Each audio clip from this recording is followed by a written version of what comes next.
Round of 16-এর টান উত্তেজনার এক ম্যাচে মিশরকে ৩-২ ব্যবধানে হারিয়ে এরই মধ্যে কোয়ার্টার ফাইনালে উঠে গেছে আর্জেন্টিনা।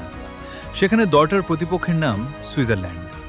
প্রশ্ন হলো, কোয়ার্টার ফাইনালে নামার আগে লিওনেল স্কালোনির শিষ্যদের সুইজারল্যান্ডের কোনো বিষয়গুলো নিয়ে সতর্ক থাকতে হবে, আর কোনো দুর্বলতার জায়গাগুলো নিয়ে কাজ করলে জয়ের পথটা হবে তুলনামূলক সোজা। কোচ ইয়াকিনের অধীনে সুইজারল্যান্ড পরিণত হয়েছে ডিফেন্সিভলি অর্গানাইজড এবং ডিসিপ্লিনড একটা দলে, যে দলের খেলা আবর্তিত হয় অধিনায়ক গ্র্যানিট জাকাকে ঘিরে। সুইজারল্যান্ড সাধারণত 4-3-3 বা 4-2-3-1 ফরমেশনে খেললেও রক্ষণে তারা দ্রুত 5 ডিফেন্ডারের লাইনে নেমে আসে, অথবা খুবই কম্প্যাক্ট 4-5-1 ফরমেশন তৈরি করে।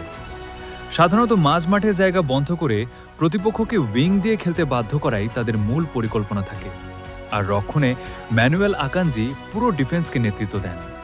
তিনি প্রতিপক্ষের আক্রমণ আগেভাগেই বুঝে তা ঠেকাতে দক্ষ। সুইজারল্যান্ডের সবচেয়ে বড় অস্ত্র গ্র্যানিট জাকা। দলের প্রায় সব আক্রমণে শুরু হয় তার পা থেকে।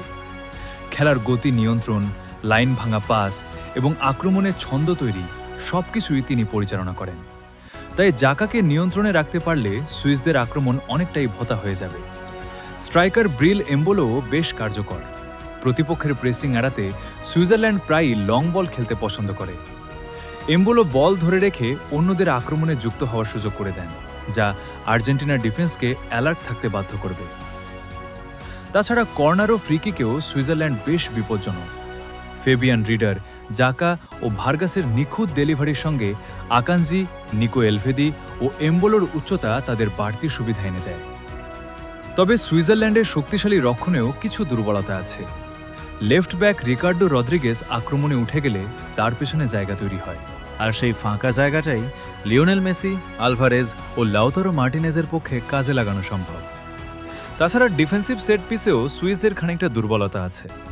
তারা সাধারণত 6 ইয়ার বক্স রক্ষার্থেই বেশি মনোযোগ দেয়, ফলে পেনাল্টি স্পটের আশেপাশে সেকেন্ড বল বা রিবাউন্ডের সুযোগ তৈরি হয়। কলম্বিয়া এই জায়গা থেকে কয়েকবার বিপজ্জনক আক্রমণ করেছিল, যা আর্জেন্টিনাও কাজে লাগাতে পারে। তাছাড়া ইয়োহান মানজাম্বির চোটের কারণে সুইজারল্যান্ডের আক্রমণের গতি কিছুটা কমেছে।